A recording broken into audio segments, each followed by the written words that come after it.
Sveicināti, mīļie skatītāji! Prieks atkal šodien būt jūsu priekšā un šoreiz jau ar citu tēmu. Mani sauc Līva Spurava, es esmu geštalterapeite un psiholoģijas centrs Augt radītāja. Mani sauc Edgars, esmu projekta Mūsdienīgas attiecības līdzautors un vīrs Līvai. Šodien mūs sagaida grūts un atbildīgs uzdevums, jo runāsim par pāru attiecībām un kā tad šīs attiecības mainās ģimenē ienākot bērniņam. Materiāls ir filmēts priekš The Gega jaunizveidotās Filter-Free Parenting platformas, kur mēs bez filtra varam runāt par to, kā klājas jaunajām ģimenēm, kādām grūtībām viņas saskarās un sniegt arī padomu un atbalstu.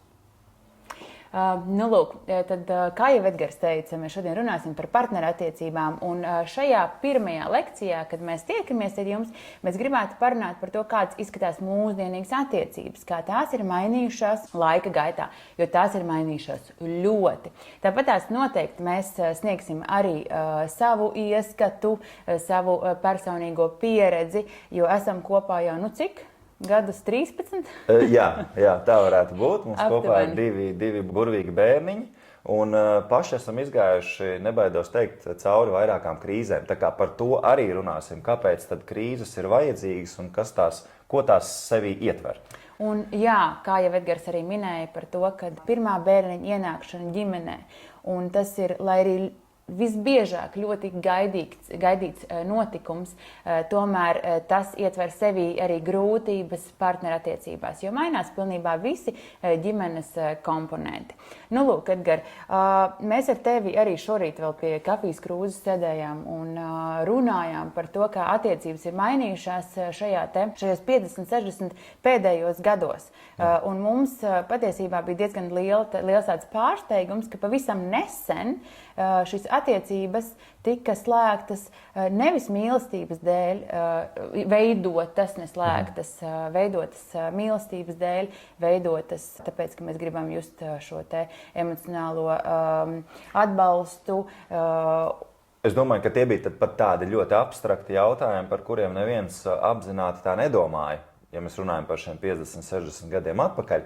Bet tas, protams, neizslēdz mīlestības esamību šajās attiecībās, ja arī šī laulība vai šīs attiecības ir noslēgtas, tā teikt, kaut kādu tehnisku iemeslu dēļ, piemēram, saimniecību apvienojot vai izvēloties geogrāfiski tuvākos pieejamos variantus vienu ciemu ietvarā. Jo kopā dzīvot bija drošāk, finansiāli izdevīgāk. Jā. Varbūt ar laiku mīlestība radīsies, taču tas noteikti nebija viens no prioritāriem nosacījumiem. Jā, un tas ir tas galvenais, kas ir šobrīd mainījies attiecību un laulību jomā, ir tas, ka mēs izvēlamies partneri mīlestības dēļ. Izvēlamies partneri, ar kuru patiešām vēlamies veidot ģimeni kopā. Tas nozīmē to, ka veidot arī savu dzīvi kopā. Jo arī šos 50-60 gadus atpakaļ laulības patiešām tika pārsvarā slēgtas finansiālu un ekonomisku iemeslu dēļ, kā jau tu teici, apvienojot saimniecības. Arī tāpēc, ka dzīvot kopā ir drošāk, vieglāk ir izaudzināt bērnus. Sieviete rūpējās par pavardu, par bērnu audzināšanu, vīrietis savukārt nesa mājās mamutu. Un šādā veidā tātad šī ģimene vieglāk varēja izdzīvot. Es gribētu teikt, ka man no vīriešu skata punkta šajā klausoties liekas, ka kādreiz bija vieglāk, jo tur ir uzskaitīts tādas tehniskas lietas, tātad nodrošināt ģimeni, apvienot ģimeni, lai bērnus vieglāk audzinātu. Es pieļauju, ka es kā vīrietis visticamāk audzināšanā ļoti neiesaistīšos, man ir atkal jau tās tehniskās lietas, tad pašlaik mums izskan termins, ka mēs precamies mīlestības vadīti. Es domāju, ka ja mēs pajautātu 10 vai 100 cilvēkiem, ko tad īsti nozīmē mīlestība, mēs iegūtu 10 vai 100 dažādas atbildes. Tas ir tāds ļoti abstrakts termins, vismaz priekš jau atkal no manas subjektīva tāda skatu punkta. Jā, agrāk patiešām būt laulībā bija daudz vienkāršāk, jo bija skaidri definēti noteikumi. Un šos noteikumus definēja, vai tā bija sabiedrība, vai tā bija baznīca, kas tajā brīdī bija patiesībā ļoti svarīga. Reliģijai bija patiešām liela loma. Vai tas bija iepriekšējo paudžu kaut kādas tradīcijas un noteikumi, kādā veidā cilvēki cilvēki dzīvoja. Tātad katram bija skaidri definēta loma un negāja runa par to, man patīk šitas vai man nepatīk, es gribu šitā vai es negribu šitā, vai es vēlos ar šo partneri būt kopā vai nevēlos. Nē, tika izvēlēts parasti viens partneris, kurš tajā brīdī tika uzskatīts kā pietiekami labs, lai veidot kopā ģimeni, lai tam būtu potenciāls, tātad, lai ražotu šo te darba spēku, radītu bērnus. Tātad tam visam bija ļoti skaidrs pamats, kādēļ esam laulībās. Un šī mīlestība, kaisle, kas bieži vien šajās attiecībās nemaz nebija, bet bija, protams, kaut kādā brīdī. Ja iespējams attīstījās arī mīlestība un kaisla pāri starpā, bet tas nebija primārais. Jebkurā gadījumā kaisla nebija tas, kas tika saistīts ar seksu. Tātad, ja mēs sākam runāt arī par seksu kā daļu no pāri attiecībām, diezgan loģiski, tad seks viennozīmīgi nebija saistīts ar kaislu, bet gan ar tādu jau, kā tu teici, darba spēku papildināšanas, radīšanas tādu uzdevumu. Bet, Līva, klausoties šo visu, man tomēr gribas skatītājiem arī nedaudz viest cerību. Tu saki, ka bija skaidri definēti noteikumi. Es domāju, ka mēs varam viņus definēt arī tagad. Neskatoties uz to, ka mums ir šis abstraktais, kā es minēju, termins mīlestība, mēs varam izveidot kaut kādas vadlīnijas mūsu katra pāra starpā, pēc kuriem mēs vadamies. Jā, protams, un es domāju, ka mēs noteikti pieķersimies arī šim te jautājumam, kādā veidā mēs varam veidot šos te tādu varbūt pamatu, jeb noteikumus, kādā veidā mēs funkcionējam savā starpā. Bet ļoti, ļoti ir mainījies šis te, kādā veidā mēs veidojam šīs attiecības. Un kā jau es minēju, mēs veidojam viņas jau mīlestības dēļ, tāpēc, ka mēs vēlamies būt kopā ar to cilvēku. Jo patiesībā mēs es atvainojos par angļu vārdu, ļoti vienkārši varam būt un izdzīvot neesot attiecībās. Vai ne? Kaut vai tas pats piemērs. Sieviete ir mierīgi sevi var nodrošināt šajās dienās. Viņa var parūpēties par drošību, izmantojot, piemēram, apsardzes kompānijas. Viņa var radīt pati bērnu ar donoru palīdzību. Viņa var uzaudzināt viņu ar auklīšu palīdzību. Un tas pats ir arī ar vīrieti. Viņam vairs nav vajadzīga sieviete, kas par viņu rūpēsies, piemēram, ar vakariņām, ar siltu pavardu, ar tīru māju, ar tiem pašiem bērniem vai seksu. Jo to visu ir iespējams saņemt arī ārpus attiecībām. Un līdz ar to tas jautājums, kādēļ mēs esam kopā. Ja jau mēs varam dzīvot viens bez otra, mierīgi, mums vairs nav jāuztraucās par to, vai mēs nodrošināsim sevi vai nē, vai spēsim būt drošībā. Bet kādēļ mēs tad šobrīd veidojam šīs te attiecības? Tad pareizā atbilde būtu mīlestības dēļ. Klausoties šo visu, tad tā būtu tā pareizā atbilde. Tas ir tas, ko mēs šobrīd esam ienesuši attiecībās. Tas ir tas, kas ir patiesībā ievies diezgan lielu revolūciju attiecībās un laulībā. Jo mēs esam ienesuši laulību kaisli attiecībās. Mēs to vēlamies gūt šeit mūsu abu divu starpā. Atceries, kā mēs runājām par sansoļiem, jeb par mīļākajām. Ko viņas nozīmēja tos gadus atpakaļ? Jā, tur nozīme bija krasi savādāk. Ja mēs atkal jau tos 50, 60 gadus atpakaļ, tad sansoļi bija, es teiktu, tāds, kā lai saka, tāds manevrs, kurā var iegūt mīlestību. Ja, teiksim, šajā te iepriekš norunātajā laulībā, šajā te savienībā, kā mēs runājam primāri, nebija mīlestība, tad sansoļos bija iespēja iegūt šo mīlestību. Jā, un mīļākās bija pilnīgi normāla prakse. Tas bija tas, kur cilvēks iegūst kaut ko, kas viņam attiecībās un laulībā ar otru cilvēku nemaz nav paredzēts.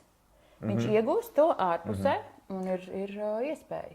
Nu jā, tad fast forward uz mūsdienām, tad šeit sansoļi tiek uzskatīti, bet viņi ir krasi. Viņi tādu destrukcijas formu tagad ievieš. Mēs runājam par to, ka pāris ir savienots mīlestībā. Mēs tā kā saprotam, ka mēs varam fiziski izdzīvot viens pēc otru. Mums nav vajadzīgs otrs, lai mēs sevi pabarotu, apģērbtu un tā tālāk. Mēs esam patstāvīgi.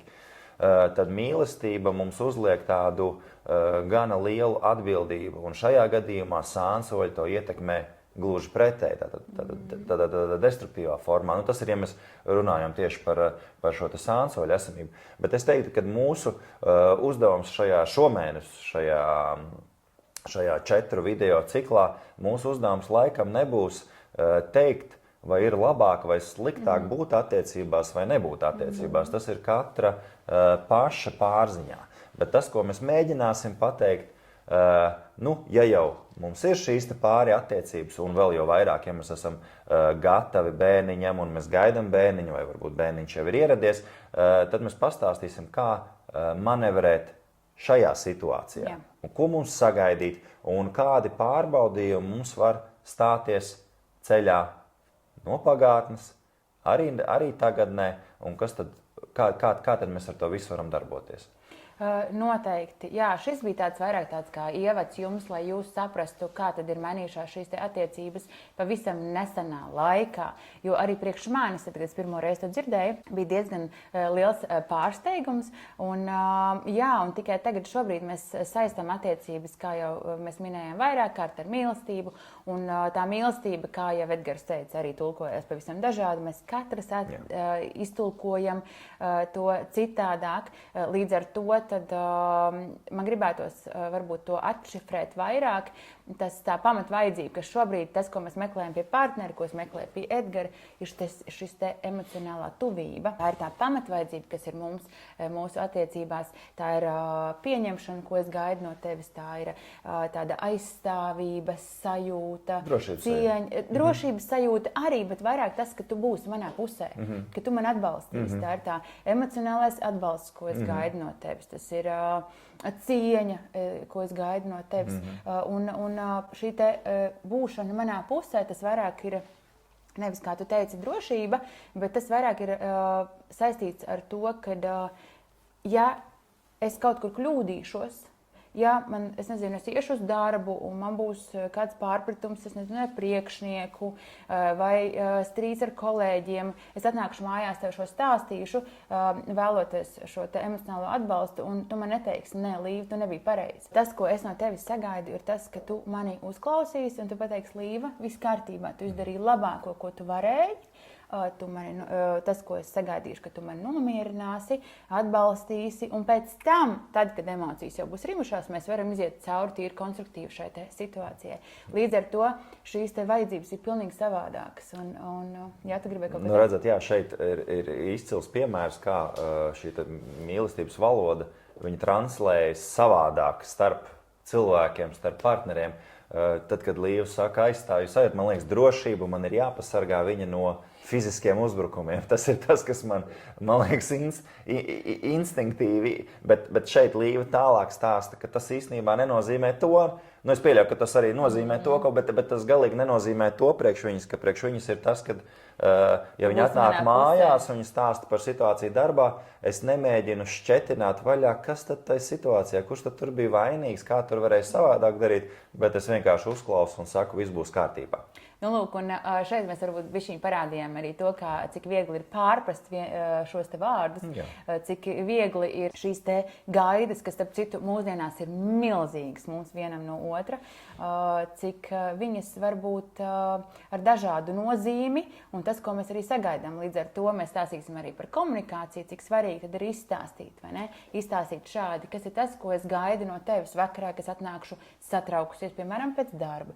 Vai tas, kas ir tas, ko tu sagaidi no manis, tad, kad tev ir bijusi ļoti saspringta diena, kādā veidā es tev varu atbalstīt. Un šādas un dažādas lietas, kas noteikti mēs ieteiksim izrunāt, tātad attīstot šo te komunikācijas spēju partneriem. Jo, starp citu, savā praksē es ļoti bieži saskaros arī ar pāriem, kuri vienkārši tīri sarunāties un komunicēt savā starpā, proti ļoti vāji. Un tas ir tas galvenais iemesls, kādēļ rodās šie pārpratumi, vilšanās, rodās strīdi, tāpēc, kad viens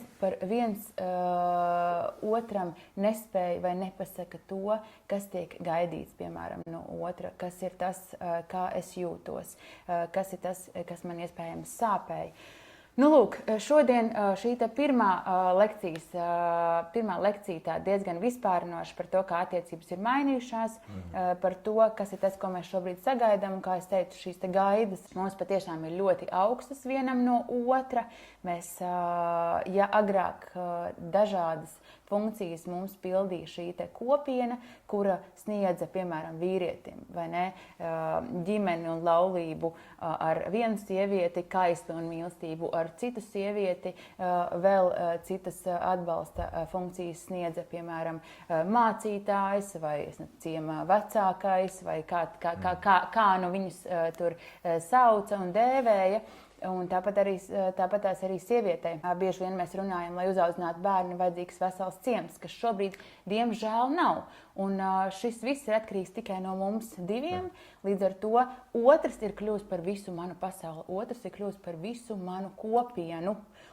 Es atceros ļoti labi to brīdi, kad Patriks vēl bija pavisam maziņš. Mēs piedzīvājām pirmo šo attiecību lielo krīzi, un es saskāros ar savām augstajām gaidām no tevis. Jo es biju viena pat mājās, man bija limitētas komunikācijas iespējas ar citiem cilvēkiem. Līdz ar to viss, kas man bija nepieciešams, es gaidīju no tevis.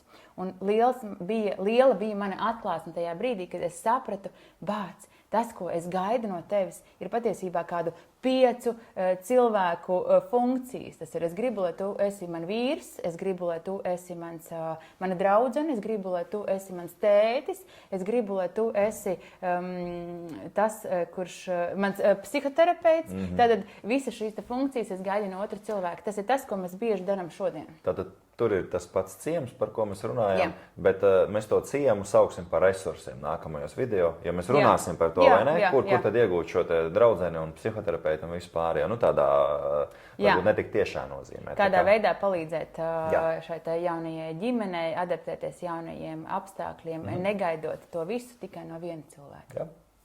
Tiekamies jau nākošajā lekcijā. Tiekamies.